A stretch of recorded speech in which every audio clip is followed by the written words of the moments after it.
प्राचीन भारतीय दार्शनिक परंपरा में समय और ब्रह्मांड को केवल भौतिक अस्तित्व तक सीमित नहीं माना गया है।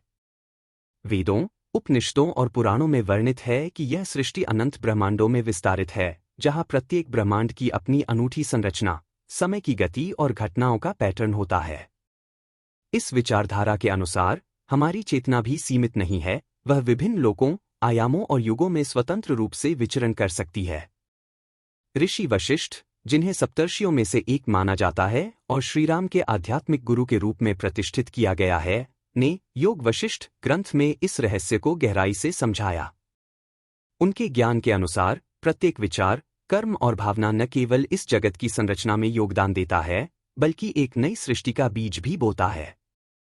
जब श्रीराम अपनी किशोर अवस्था में जीवन, मृत्यु और ब्रह्मांड की असीम जटिलताओं पर मनन कर रहे थे, तो उनके मन में कई प्रश्न उत्पन्न हुए। एक दिन जब वे अपने गुरु ऋषि वशिष्ठ के पास पहुंचे, तो उन्होंने पूछा, गुरुदेव, यह ब्रह्मांड कैसा है? क्या केवल एक ही ब्रह्मांड है या अनगिनत ब्रह्मांडों का अस्तित्व है? ऋषि वशिष्ठ ने मुस्कुराते हुए उत्तर दिया कि यह संसार केवल एक अंश है, वास्तव में अनगिनत ब्रह्मांड हैं, जिनकी गहराइयों में अनंत संभावनाएं और अद्भुत रहस्य छिपे हुए हैं। उन्होंने श्रीराम को एक ऐसी कथा सुनाई जिससे यह स्पष्ट हो सके कि हमारी आत्मा कितनी विशाल और रहस्यमय है। कथा के अनुसार एक समय में राजा पद्म नामक एक महान शासक अपने राज्य में सुख शांति और समृद्धि के साथ जीवन यापन कर रहे थे। एक दिन जब वे ध्यान में गहराई से लीन थे, तो उन्हें एक ऐसा अनुभव हुआ जिसने उनके अस्तित्व की परिभाषा ही बदल दी। अचानक उनकी चेतना एक अपरिचित आयाम में प्रविष्ट हो गई, और जब उन्होंने अपनी आंखें खोलीं, तो पाया कि वे एक साधारण ब्राह्मण परिवार में जन्मे हुए थे, जहां उन्हें विपश्चित नाम दिया गया था। इस नए जीवन में उन्होंने सामान्य सामाजिक जीवन का अनुभव किया, शिक्षा, विवाह, पारिवारिक संघर्ष और वृद्धावस्था, परंतु यह सब कुछ उस प्राचीन अनुभव की तुलना में एक मामूली यात्रा प्रतीत हुआ। फिर एक दिन नदी के तट पर स्नान करते समय पानी में अपने प्रतिबिंब को देखकर राजा पद्म के मन में एक अनपेक्षित हलचल हुई। इस प्रतिबिंब ने उनकी चेतना में गहराई से दस्तक दी और उसी क्षण वे फिर से अपने पुराने महल, अपने असली जीवन में लौट आए। यह परिवर्तन इतना चमत्कारिक था कि उन्हें विश्वास करना मुश्किल हो गया कि उन्होंने वर्षों तक एक दूसरे संसार में एक साधारण जीवन जिया था, जबकि असली जीवन में केवल कुछ ही क्षणों का अनुभव हुआ था। इस अद्वितीय अनुभव ने उन्हें आत्मा की असीम क्षमता और अनंत यात्रा के प्रश्नों में उलझा दिया। राजा पद्म ने अपने अनुभव को समझने के लिए राज्य के विद्वानों से ज्ञान प्राप्त करने का प्रयास किया, परंतु किसी के पास इसका संतोषजनक उत्तर नहीं था। अंततः उन्होंने महापुरुष ऋषि वशिष्ठ के पास जाकर प्रचंड जिज्ञासा से पूछा, गुरुदेव, मैंने जो अनुभव किया, क्या वह केवल माया या सपना था, या मेरी आत्मा सचमुच किसी अन्य ब्रह्मांड में प्रविष्ट हो गई थी? ऋषि वशिष्ठ ने धैर्यपूर्वक समझाया कि यह अनुभव न तो माया का भ्रम था और न ही मात्र एक सपना, बल्कि यह आत्मा के असीम विस्तार और उसके बहुआयामी स्वरूप का प्रमाण है। उन्होंने बताया कि हमारा अस्तित्व इस एक जगत तक सीमित नहीं है, बल्कि हम अनगिनत ब्रह्मांडों में एक साथ विद्यमान हैं।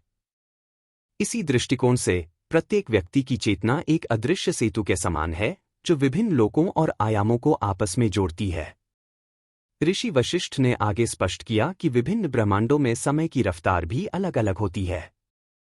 उन्होंने कहा कि जैसे ब्रह्मलोक में एक दिन पृथ्वी के हजारों वर्षों के बराबर हो सकता है, वैसे ही कुछ ब्रह्मांडों में कुछ सेकंड का अनुभव वर्षों के समान हो सकता है।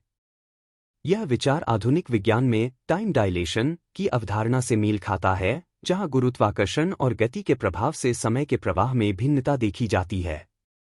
इस ज्ञान से यह सिद्ध होता है कि समय स्वयं एक लचीली और बहुआयामी सत्ता है, जो हर ब्रह्मांड में अपनी अनूठी छाप छोड़ती है। गहरे ध्यान और योग की साधना के द्वारा व्यक्ति अपनी चेतना को नियंत्रित करके ऐसी अद्भुत यात्राएं कर सकता है, जहां वह न केवल अपने वर्तमान लोक से परे जाकर अन्य आयामों का अनुभव करता है, बल्कि वहां के भिन्न भिन्न घटनाक्रमों, संस्कृतियों और अस्तित्व के विभिन्न रूपों को भी देख सकता है।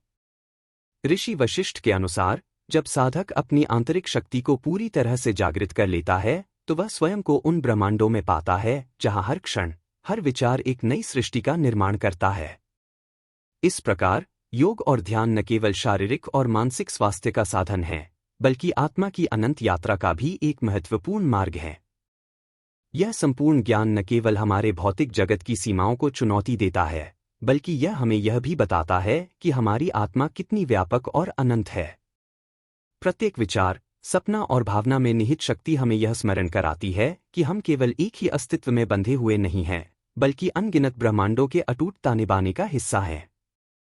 इस अद्भुत सृष्टि की गहराई में हर क्षण एक नई संभावनाओं का संकेत देता है, जहां अस्तित्व का हर पहलू निरंतर परिवर्तनशील और अनंत रूप से विस्तृत होता है। श्रीराम ने इस अद्भुत कथा और ऋषि वशिष्ठ के ज्ञान को सुनकर अपने मन के गहरे कोनों में यह अनुभूति जगाई कि हमारी आंखों से जो दुनिया दिखाई देती है, वह तो केवल एक प्रतिबिंब मात्र है।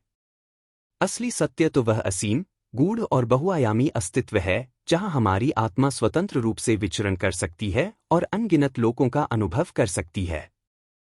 इस ज्ञान ने उन्हें न केवल ब्रह्मांड के रहस्यों का बोध कराया, बल्कि यह भी समझाया कि प्रत्येक जीवित प्राणी अपनी चेतना के माध्यम से इस असीम सृष्टि के रहस्यों का एक अमूल्य अंग है।